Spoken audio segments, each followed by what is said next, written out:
सालेकसा नगरपंचायत निवडणुकीत काँग्रेसने स्पष्ट बहुमत मिळवत नगरपंचायतवर सत्ता प्रस्थापित केली असून एकूण 17 प्रभागांपैकी काँग्रेसने 10 जागांवर विजय मिळवला असून भाजपला 6 तर शिवसेना शिंदे गटाला केवळ 1 जागेवर समाधान मानावे लागले आहे। महाराष्ट्र राज्य निवडणूक आयोगाच्या आदेशानुसार दिनांक 5 नोव्हेंबर 2025 रोजी आदर्श आचारसंहिता लागू करण्यात आली होती।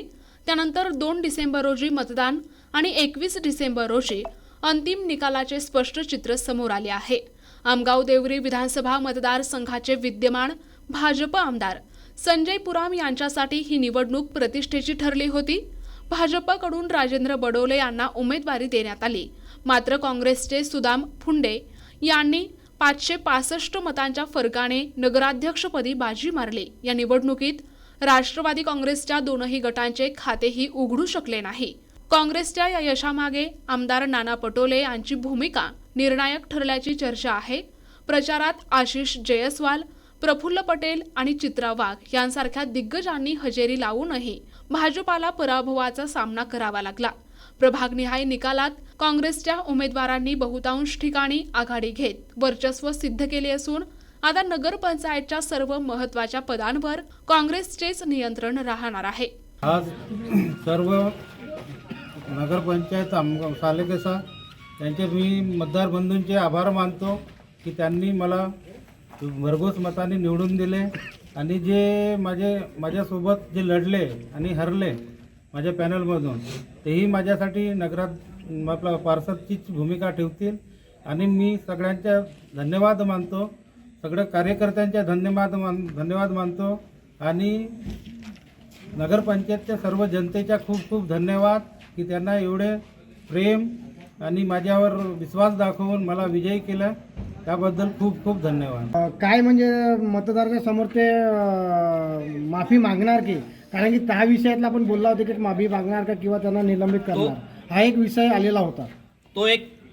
तो जो भाग आहे ती भूमिका त्यांची आहे, त्यांनी मागावं, दिलगिरी व्यक्त करावी, हा आमच्याकडला भाग नाही, हा अधिकाऱ्यांपर्यंत। परंतु कायदेशीर जी प्रक्रिया आहे की ज्या चुका यांनी केलेल्या त्या संबंधानं इलेक्शन कमिशनर महाराष्ट्र यांना संपूर्ण अहवाल गेलेला आहे। हे अहवाल पाठवत असताना माननीय उपविभागीय अधिकारी यांनी चुकीचा अहवाल दिलेला आहे मुळात, पण तरीसुद्धा आम्ही निलंबनाची मागणी केलेली आहे।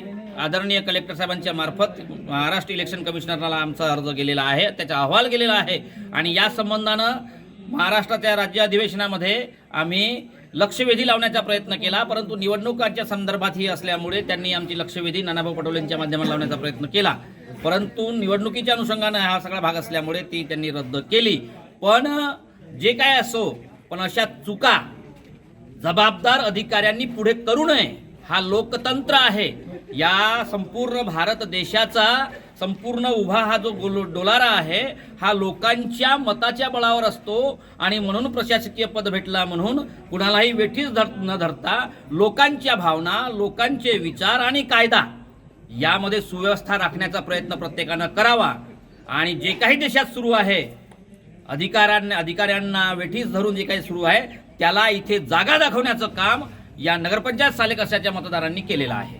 घोड झालेला आहे, या बाबतीत तुम्ही काय सांगाल? मुळात आक्षेप घेण्यासारखी परिस्थिती जबाबदार या ठिकाणी निर्वाचन आयोगाचे नियुक्त अधिकाऱ्यांच्या मार्फत झालेल्या चुकांमुळे ती परिस्थिती आक्षेप घेण्यासारखी त्यांनी निर्माण केली, त्याला जबाबदार आम्ही नाही, प्रशासकीय अधिकारी आहेत, हा एक पहिला भाग। दुसरा, नगरपंचायत सालेकसामध्ये सत्ता पैसा या 2 गोष्टीचा उहापोह करून संपूर्ण नगरपंचायतच्या जनतेला की पैशाच्या बळावर, सत्तेच्या बळावर, प्रलोभनाच्या बळावर आम्ही वेठीस धरू, नगरपंचायतवर कब्जा करू, हा जो विश्वास होता, ही जी उर्मी होती, ती उर्मी या सालेकसा नगरपंचायतच्या सामान्य जनतेने की काम करणारा माणूस, लोकांच्यासाठी धावणारा माणूस ही दाखवून दिली। या विजयातून विजयी झालेले सगळे उमेदवार, नगराध्यक्ष, पराजित झालेले सर्व उमेदवार आणि या नगरपंचायतची समस्त जनता या सगळ्यांचा मी आभार व्यक्त करतो आणि या पुढील 5 वर्ष कसलाही पक्षभेद न ठेवता हा नगराध्यक्ष संपूर्ण नगरपंचायतचा आहे, पार्षद त्या प्रभागाचे आहेत, सगळ्यांना सोबत घेऊन काम कसं केलं जातं, विकासाची कामं कशी केली जातात, समाजापुढे एक आदर्श ठेवण्याचा प्रयत्न आम्ही या ठिकाणी करणार आहोत. 2 तारखेला नगरपंचायत स्थानिकाची निवडणूक झाली. त्यामध्ये जे आमच्या पक्षाचे कार्यकर्ता, आमचे वरिष्ठ आणि ज्या लोकांनी जे मेहनत घेतली, माझे नगरपंचायत संपूर्ण कार्यकर्ता आणि तालुक्यातील कार्यकर्ता यांच्या मेहनतीमुळेच आजचा जो निकाल आलेला आहे हा एक त्यांच्याच मेहनतीमुळेच आलेला आहे.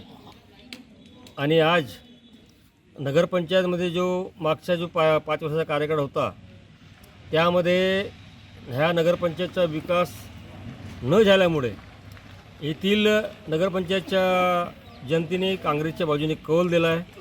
आणि म्हणून काँग्रेस पक्षाचे 10 सदस्य आणि एक नगर अध्यक्ष असे 11 आमचे प्रतिनिधी निवडून आले आहेत.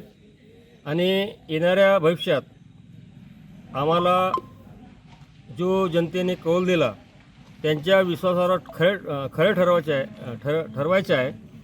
आम्ही जे नगरपंचायतला जे मूलभूत सुविधा पाहिजेत त्याची आम्ही आमचे जे निवडून आलेले पार्षद म्हणा, अध्यक्ष म्हणा किंवा पक्ष हे आम्ही पूर्णपणे त्यांच्या ज्या विकासाच्या बाबी आहेत त्या पूर्ण करू. प्रतिनिधी राधाकिसन चुटे, NTV न्यूज मराठी, गोंदिया.